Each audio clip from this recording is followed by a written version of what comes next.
महाराज उस विश्व रूप की छाया ने सूरज के अंश नाप डाले, 3 ही कदम की पृथ्वी में जट तीनों लोग नाप डाले। प्रभु बोले खाता खत्म हुआ, अब थोड़ी शेष और दे चुका दान के 3 कदम, बस आधा शेष और दे। तो महाराज उसी समय ध्यान रखना, आज जवाब दिया है और कहा कि 3 कदम तो तूने दे दिए महाराज।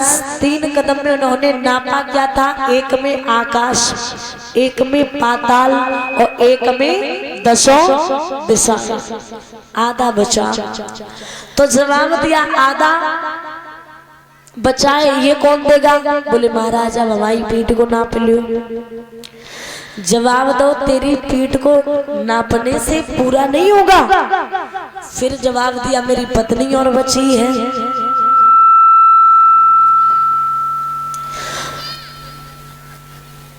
तो काहे कि पत्नी बची है, तो भला ऐसी पत्नी किसकी हो सकती है जो चूल्ही और चकिया अपनी पीठ पे रखवाए?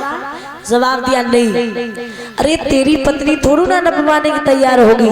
तो कहा सुनो, आपको नहीं पता है मेरी पत्नी के बारे में, मेरी पत्नी कैसी है आप क्या जानो? मेरी पत्नी के बारे में सिर्फ मैं ही जानती हूँ, कोई नहीं जानता है। अरे मैं तो जो कहेंगे वो करेगी। तो उसी समय जवाब दिया, फिर पत्नी को लेके आ। राजा बलि अपनी पत्नी के पास पहुंचे। पत्नी ने अपने पिया के चेहरे को उदास देखा तो पूछने लगी, स्वामी क्या बात है? तो सारा हाल बताया और कहा है कि जी बताओ, तुम अपनी पीठ को नपवा लोगे मेरे साथ? बोले क्यों नहीं प्रभु, आप कहो तो इस शरीर को अग्नि में जलवा दे और आप कहो तो शरीर का टुकड़ा टुकड़ा करवा दे, बताओ आप। क्योंकि हर स्त्री का धर्म ही बनता है कि अपने पति की बात मानना। इसलिए कहो पिया क्या कहना चाहते हो? तो आज वो नपवाने के लिए तैयार हुई और पहुंची। जैसे भगवान नापने के लिए चले तो उसी वक्त लेट गई वो। लेकिन लेट गई महाराज, खड़ी हुई बोली महाराज आप नाप तो रहे, लेकिन हमें एक बात बताओ जी, बताओ धन बड़ा होता है या धनी?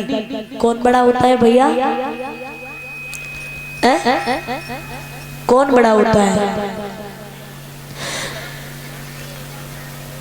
धनी और धन की चर्चा चल रही है। क्या होता है बड़ा? धर्म की बात नहीं चल रही, धन और धनी।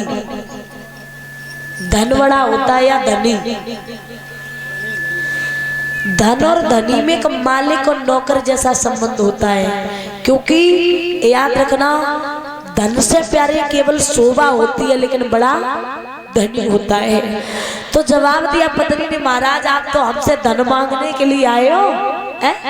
तो भगवान कहने लगे ऐसा है, अब हम हारे और तुम जीते, अब तुम हमसे कुछ मांग लो, अब तुम हमसे कुछ मांग लो। जवाब दिया क्या मांगे? तो उसी समय महाराज आज पत्नी कहने लगी हम तुमसे क्या मांगे? और बोले